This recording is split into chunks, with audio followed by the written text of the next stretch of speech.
Bueno, estamos con Silvia Almazán, secretaria de Cultura y Educación del SUTEBA.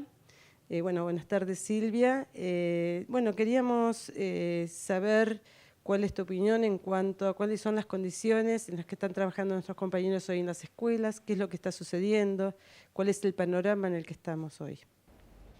Bueno, el panorama, digamos, que ya vimos cómo se fue desarrollando durante el 2016, una situación que fue complejizando las condiciones de trabajo de los docentes. Por un lado, por la ausencia del Estado provincial interviniendo concretamente en la cotidianeidad de las escuelas, es decir, interviniendo con políticas públicas y con presupuesto. Hubieron una serie de problemáticas que atravesaron, por ejemplo, los edificios escolares, que produjeron tardío inicio del ciclo lectivo, suspensiones de clases continuas, reducción de la jornada escolar, rotación en la jornada de distintos grupos de estudiantes. Estas situaciones incluso fueron muchas de riesgo para el trabajo de los docentes, pero también para las condiciones en las que aprenden nuestros estudiantes. Esta política nosotros la vamos a encontrar de manera reiterada porque está muy relacionado la política del gobierno nacional con la política del gobierno de la provincia de Buenos Aires. Avanzan en un proceso de desfinanciamiento de la educación pública y eso toma, además de los salarios, los derechos de los trabajadores, lo que tienen que ser las condiciones materiales para el desarrollo o el funcionamiento integral de las escuelas, el desarrollo de los proyectos educativos. Entonces, esa preocupación en relación a de qué manera la presencia del Estado es cada vez, digamos, más que presencia, es ausencia, es algo que nosotros denunciamos en el momento del tratamiento y elaboración del presupuesto educativo, tanto provincial como nacional. Vimos que hubo comparativamente una reducción en términos porcentuales de un 3%, hicimos un análisis al interior de ese presupuesto y precisamente las reducciones estaban dadas en aquellas áreas que más debe de sostener la provincia de Buenos Aires, como infraestructura, como la política de educación y los niveles y modalidades que implican a jóvenes y adultos. No estaba prevista las partidas para aumento salarial. Estas consideraciones nosotros se las expresamos a los legisladores de la provincia de Buenos Aires, la hicimos también a nivel público, fue la campaña del afiche que tanto impacto social tuvo, pero esta misma situación de subejecución del presupuesto 2016 y reducción del presupuesto 2017 se dio a nivel nacional. Mismas cuestiones, ausencia de partidas que concretamente tenían que llegar para sostener la cotidianeidad de las escuelas. Y esas problemáticas las resolvieron los docentes con las comunidades y con los estudiantes. Nosotros recorrimos las escuelas de islas. Las escuelas de islas, después de las inundaciones, estaban esperando las obras de infraestructura. Había pasado más de un mes y no tenían respuesta. Los comedores escolares estaban siendo sostenidos por los docentes que llevaban para modificar algo de la variedad de los alimentos y los propios auxiliares que aportaban. Porque en verdad una de las cuestiones que en general no se destaca a través de los medios de comunicación o se destaca a veces con una mirada sesgada sobre lo solidario y no de un hecho puntual solidario, pero no como esa solidaridad, es un compromiso sistemático todos los días a lo largo de un ciclo lectivo y de muchos años del trabajo y la tarea de los docentes, de los auxiliares y de la comunidad educativa, que es tratando de resolver y de intervenir en las problemáticas que se plantean en las escuelas. Y hoy esta ausencia recurrente del Estado de acompañar ese trabajo de las comunidades educativas. Esa es la preocupación fundamental y la denuncia que nosotros hacemos, ¿no?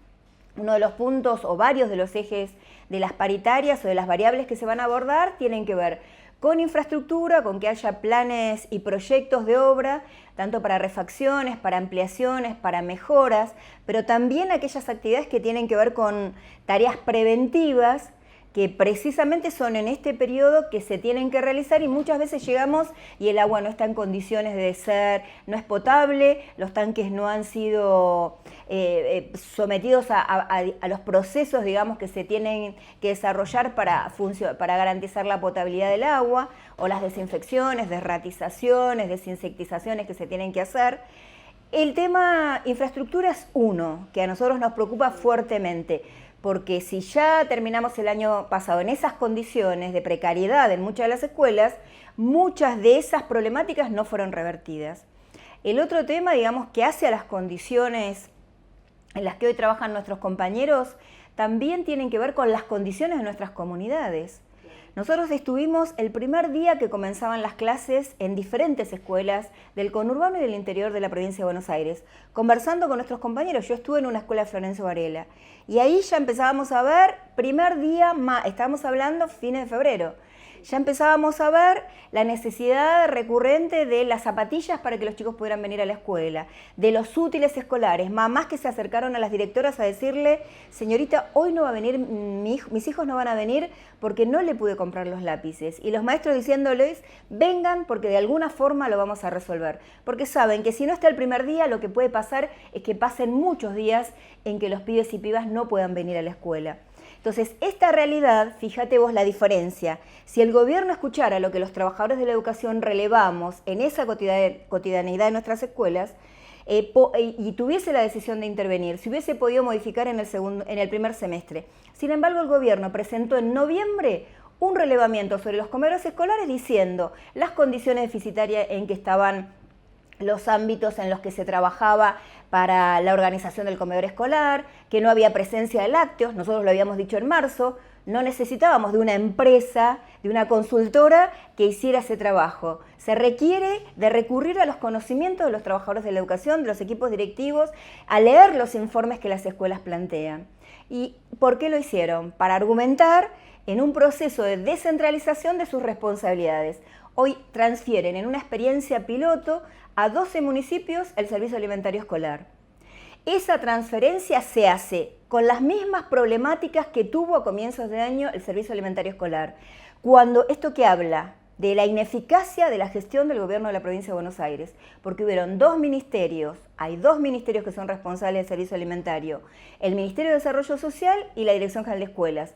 No pudieron resolverlo, lo transfieren a los municipios, en una experiencia piloto que intentan esa descentralización sea en toda la provincia, pero claro, en una primera etapa plantean un compromiso de recursos, que nosotros ya sabemos que en los procesos de transferencia, en las siguientes etapas, esto queda a cargo de los municipios. Por lo tanto, nosotros no estamos de acuerdo porque creemos que el Estado tiene que garantizar mucho más en este año, donde las condiciones sociales y económicas están impactando en nuestras comunidades, el servicio alimentario es vital para el trabajo que desarrollamos, ¿no? En este reconto que vos estás haciendo del año 2016, con una creciente desresponsabilización del Estado, ¿qué nos podés decir acerca de la formación docente en cuanto a un logro que tuvo la CETERA y en qué situación estamos hoy parados a nivel nacional y también cómo repercute en la provincia de Buenos Aires?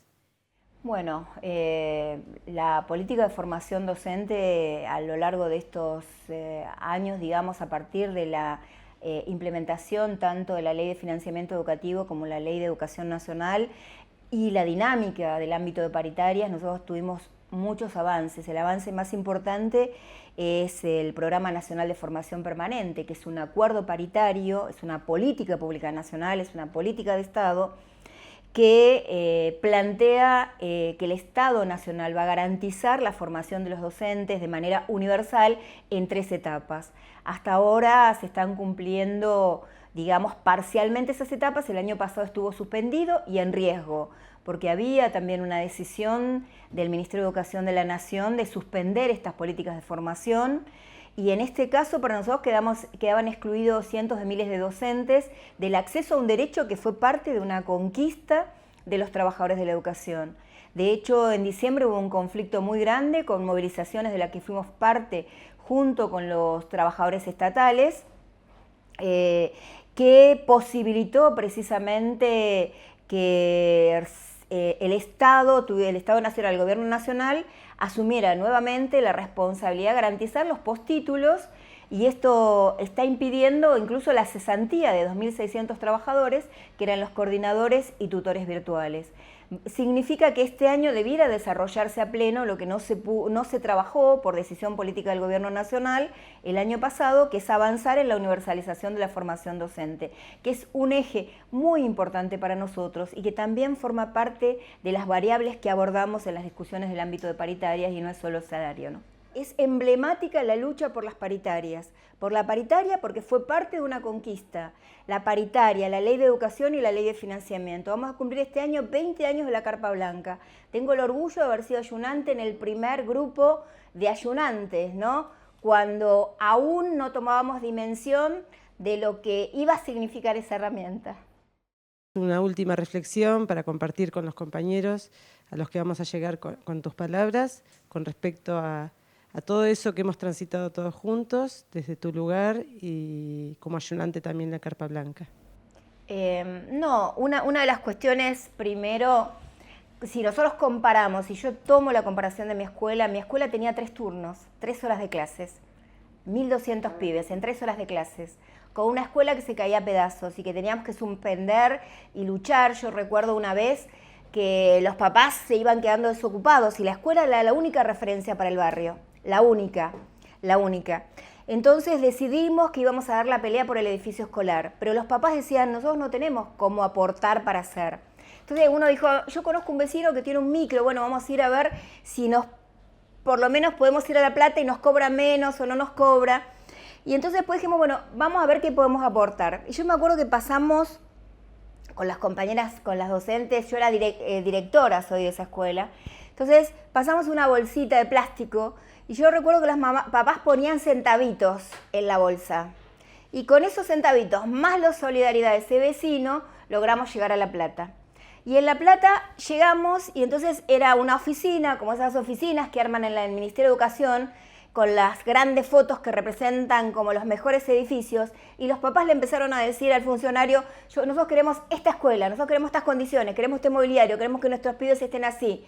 Y la verdad que fue una cuestión que cambió, digamos, la direccionalidad de lo que estaba pasando, porque también los papás empezaban a ver el techo a las demandas recurrentes que hacíamos por los problemas edilicios. Y ese compromiso, un tiempo más tarde, digamos, significó un edificio nuevo.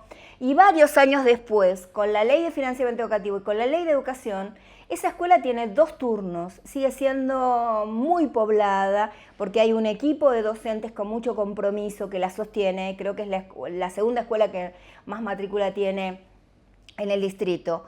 Que tiene el mobiliario, ahora se estaba construyendo un Zoom, que el año pasado se suspendió, se empezaron a generar problemas edilicios. Entonces estamos en la batalla de nuevo, porque estas son señales de cuestiones en las que se estaba avanzando para lograr precisamente, porque cuando se habla de calidad de la educación, también tiene que ver en cómo se desarrolla la jornada escolar. Y la jornada escolar no es solo para el trabajador de la educación, es también para el pibe. Si en una escuela media hora está el docente y los estudiantes tratando de buscar dónde sentarse, hay media hora menos de clase. Si además a eso le tenemos que sumar las diferentes situaciones que obstaculizan el desarrollo de una jornada, y esto es responsabilidad del Estado provincial. Cuando nosotros salimos a la lucha, se habla muchas veces de las responsabilidades que tenemos nosotros si luchamos en no suspender las clases. Pero los medios de comunicación no hablan de las responsabilidades que tienen los gobiernos cuando las clases se suspenden porque ellos no intervienen, no financian, no generan las políticas públicas, no hacen las obras que tienen que hacer. En esa tensión muchas veces nosotros trabajamos en condiciones que no deberíamos trabajar, pero como hemos avanzado en conciencia, sabemos que las condiciones nuestras son las condiciones de nuestros pibes.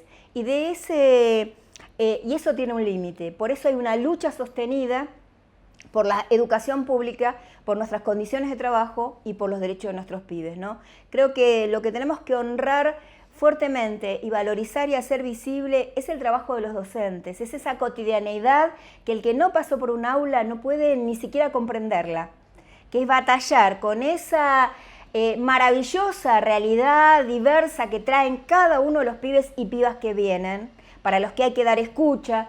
Pero no solo la escucha, hay que construir una propuesta pedagógica y hay que encontrar las mejores herramientas teóricas para intervenir, para que ese pibe aprenda en ese tiempo que está en la escuela. Si logramos que nuestros pibes aprendan, pero además cuando vuelven a la escuela, reconocen que ha sido momentos o un tiempo de felicidad en el tránsito de su vida, promovido por adultos, docentes responsables, la verdad que gran parte del objetivo de la educación pública se cumple. Mirando para atrás por el espejito retrovisor y viendo el año que se vislumbra, ¿podemos decir ni un paso atrás? Lo decimos y lo ponemos en movimiento. Creo que estamos de enero a enero, hemos estado luchando y hemos estado en la calle y vamos a seguir estando. Nosotros tomamos esa consigna de la lucha de los republicanos en España, del no pasarán. Para nosotros las políticas neoliberales no van a pasar en Argentina.